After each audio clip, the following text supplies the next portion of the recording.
I have two daughters. 28, 25. We love them more than anything. It was my husband's goal in life to have two daughters. And that happened for us. We were fortunate. Now, my 28-year-old daughter, who lives outside of the state of Missouri, very successful, said, "Mom, Dad, I want to move back home. I want to move closer to Missouri. I want to live closer to you and Dad so that you can help us with our hopefully one day children that we will have." And trust me, there is nothing more that I want than to have grandchildren. My husband is chomping at the bit to have grandchildren. I have to tell him to back off. And when our daughter said, "We want to move closer to Missouri," I said, "You might want to pump the brakes on that.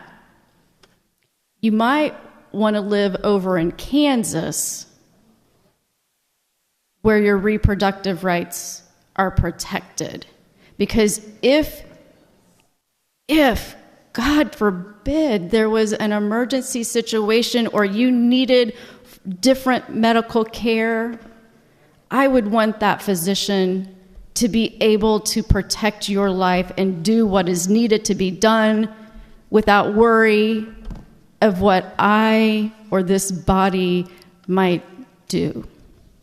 So here I am telling my daughter, go live in Kansas, give your tax money to Kansas, because I feel it's safer. November comes along, the voters vote, we restore reproductive rights for women.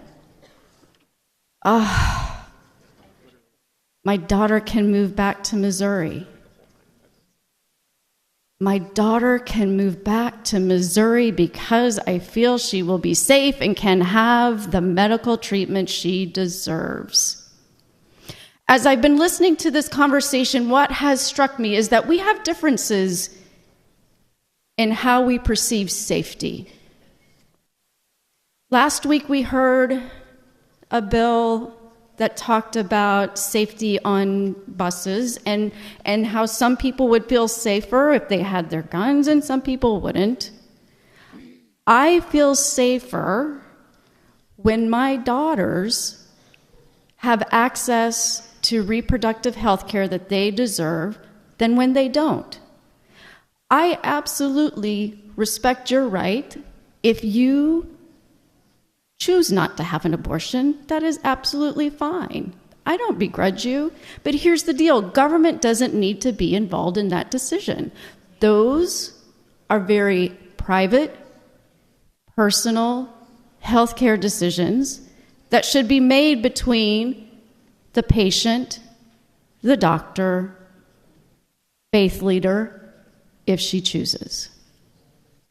What we're doing now is circumventing everything that the voters told us that they wanted in November. I've had 3 town halls this session. 3.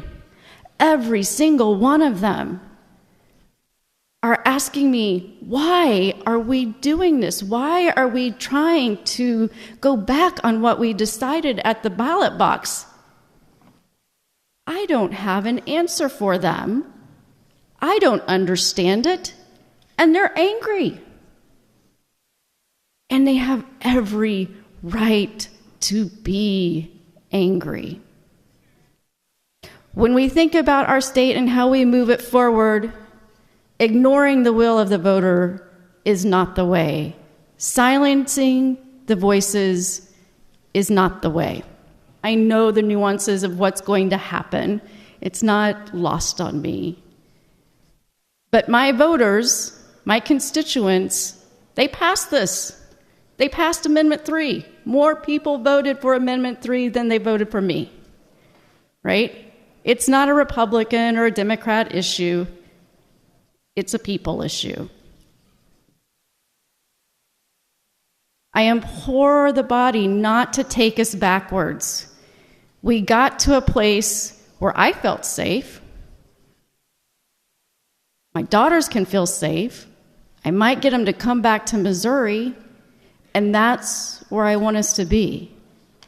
Moving it forward instead of trying to control our bodies once again.